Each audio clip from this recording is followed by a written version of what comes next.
Welcome back to the Standard Podcast, and I'm Mark Blunden. Please do make sure to give us a follow and a rating. Coming up, we could show basically the mechanisms in the brain that allows animals to learn to overcome their fears. the science of fear and how the brain copes with panic.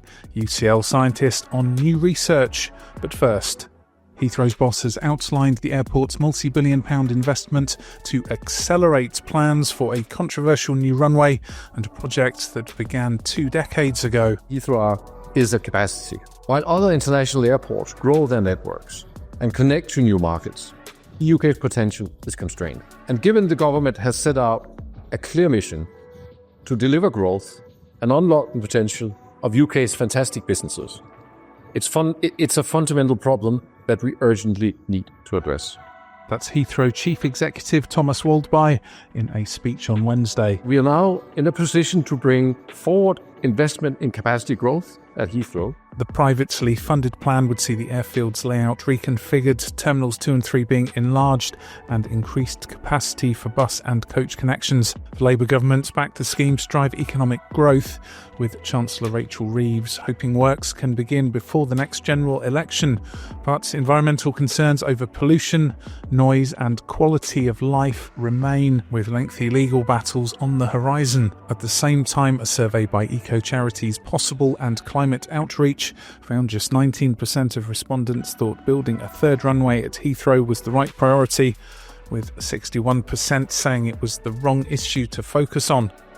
The Standard Podcast is joined by Paul Beckford, Policy Director at Hacan, the Heathrow Association for the Control of Aircraft Noise, which represents communities living under the airport's flight paths. What is the significance of today's announcement and your reaction? Could you give us a bit of an overview, and were there any new details revealed? This is a re-announcement of a previous commitment that the airport has made to make improvements to its terminals and some of its on-side infrastructure. And what they've done here, so I suppose it's a bit of the wider political quid pro quo. You know, they'd asked government to send a signal that they support expansion, which the Chancellor did a couple of weeks ago. And here they come back saying, well, not only are we going to deliver the expansion, confirming they're going to bring forward plans for a third runway, they're also sort of committing to supporting British manufacturing and buying a load of British steel. The concern I have, and can't say anything more specific until we see the details, is whether any of the work that's being proposed now helps them facilitate the construction of a third runway, and perhaps is work that should be part of the formal development consent order process rather than a separate planning permission for work within their perimeter boundary. So, obviously you'd expect me to say I don't want to see them doing anything that's going to make it easier for them to deliver a third runway, and particularly when that application process hasn't even begun yet. This is, of course, the first big speech by the airport bosses after they've had that official government backing. Perhaps they were not expecting the signal from the government to be as quick as it was. And I think this means that the proposals they're going to come forward with are going to be at a high level in the summer. I don't think they have the time to do the amount of work that's required to put real detail on here, which is obviously a concern. But what the government have asked them to do is to update their existing proposals so that the government can then review the airport national policy statement and decide whether it needs to be significantly or minorly amended, which then could start a whole new process of scrutiny and development of the plans. Rachel Reeves has signalled that she would hope that ground would be broken ahead of the next general election. What do we know will come next for the planning and the consultation process? And how is Hacan and other groups organising and planning your lobbying around this? In terms of the time frame, once the government have got the proposal from Heathrow in the summer and they decide whether they need to review or amend the national policy statement, there's kind of 2 avenues. If the amendments are minor, they can do those relatively quickly, lay the amended national policy statement in the House, no need for a vote on it, and it can become designated possibly, end of the year at the very earliest. I guess maybe early next year. And then at that point, Heathrow could start their plan at the formal development consent order process, which is estimated by the planning inspectorate to take around 18 months. And that would include public consultations, a load of statutory work that the airport would have to do with local authorities to do its full environmental and health impact assessment. And so, I think the best estimate, if it all went well and there was no legal challenges, which I'm sure there will be, they might be able to get that done some point in 2028.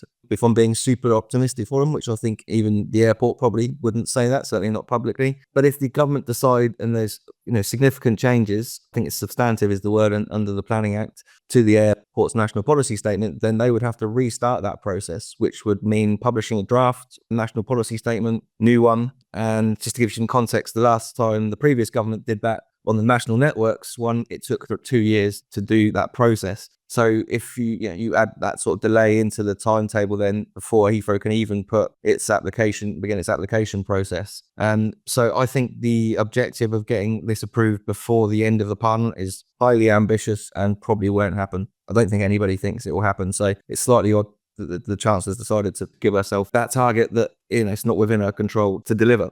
That being said, the government have also talked about streamlining some of these major infrastructure decisions, and they are in the process of consulting on the planning and infrastructure bill. And that does give them the opportunity to streamline the review of a national policy statement to 12 months. In terms of what Hacan are doing, we've been speaking to lots of other organisations. It's reawoken the wide coalition of opposition to its expansion at Heathrow. We've been speaking to councillors and officers, London Assembly, some of the environmental NGOs, and we are starting to develop our plans and bring sort of heads together to start taking this on again and making sure that we can make the opposition that's out there as vocal and strategic as possible.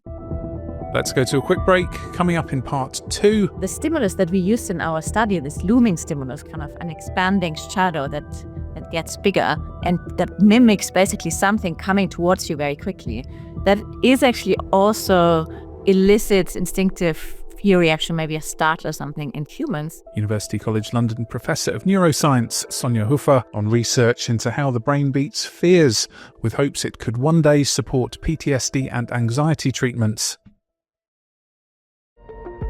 Welcome back.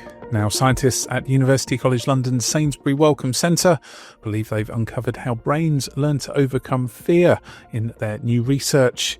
The Standard's Rachel Abbott spoke with senior author and UCL Professor of Neuroscience Sonja Hofer about the study and the team's findings. So how does the brain's fear reaction evolve from birth? Certainly for humans, instinctive fear reactions are not as important as for prey animals like a mouse.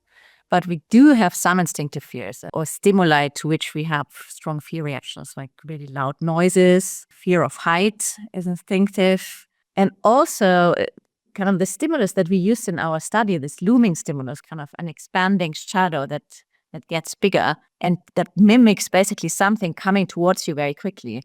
That is actually also elicits instinctive fear reaction, maybe a startle or something in humans, and especially in young children. That has been tested too. So there are some parallels that we see in humans. But generally, most of our fears are really learned. It's things we experience over time and associate with a bad outcome, or in our mind that gets kind of coupled to negativity and then leads to fear or anxiety. And what has your study shown? We could show basically the mechanisms in the brain that allows animals to learn to overcome their fears. So how do they suppress fictions to stimuli or to situations that they maybe experience as threatening, but that turn out to not be dangerous at all? And they have to learn to then maybe overcome these fears. And we could show which specific pathways in the brain and the exact mechanisms on the level of individual neurons and their connections with each other, how that basically comes about. Could you describe your method for undertaking this study? So we had a very simple model system. So we're doing this in mice. And we have a particular visual stimulus that is innately threatening to mice, so without them having to learn anything. And that is kind of an overhead dark shadow that gets bigger. And that is very simple, but it does somehow, or we think, mimic an approaching predatory bird, for example, that might swoop down on the mouse. And so this causes an instinctive defensive reaction, namely that the animals run away from it and they have a shelter on the other side of the arena that they're in, and they basically escape and hide in the shelter.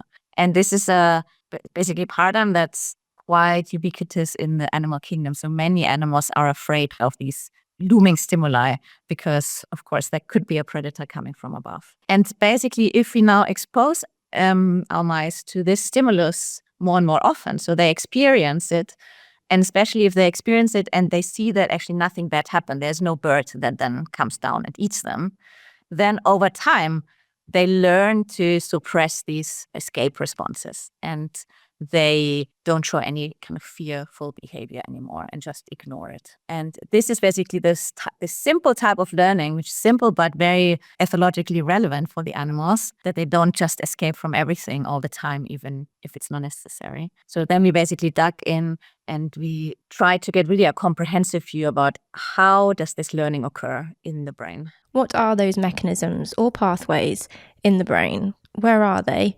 And how do they respond? Yeah, so one part of the brain that we found was very important was part of our visual cortex. So that's part of the cerebral cortex that sits on top of our brain, the part that basically everyone knows. If you picture a human brain, the part that is very folded and big, that is specifically big in humans.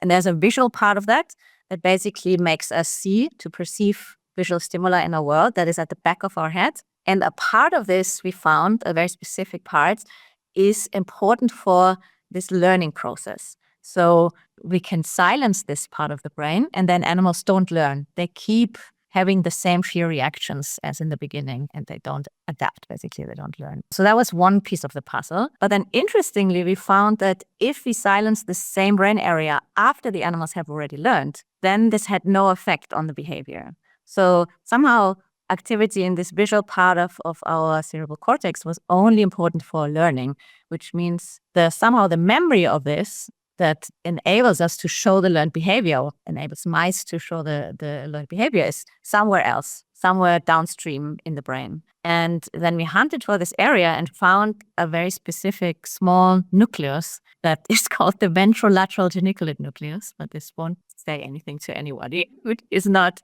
very familiar with brain anatomy in mice. But what this is a small brain area, but it's very powerful. It's mostly inhibitory. So it has neurons, brain cells, that can strongly inhibit other areas. So they communicate with other areas in the brain, and when this area is active, it can shut down certain other neural circuits. And we found that many of these areas that it can influence are areas that are important for fear reactions. So we looked in this area and see if maybe the memory of this learned behavior could be stored there. And this is what we found in the end. What's next for your work?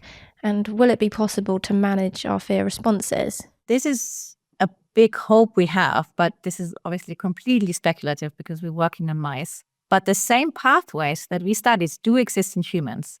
They are maybe less pronounced than in a mouse because, as I said, kind of these instinctive fears are not as relevant for humans.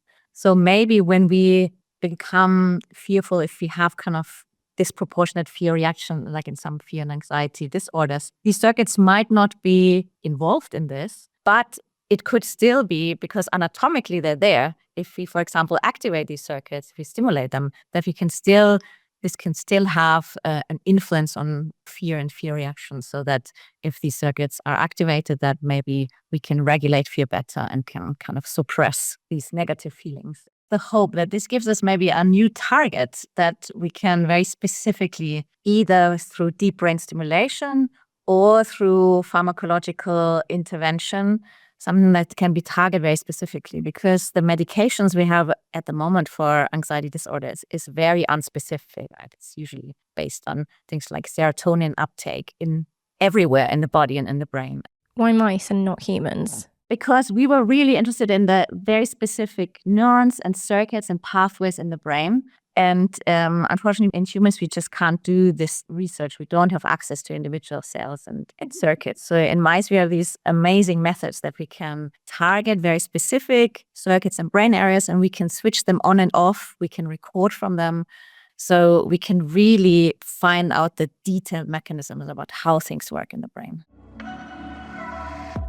And that's The Standard. For the latest news, head over to standard.co.uk. This podcast is back tomorrow at 4 p.m. Goodbye.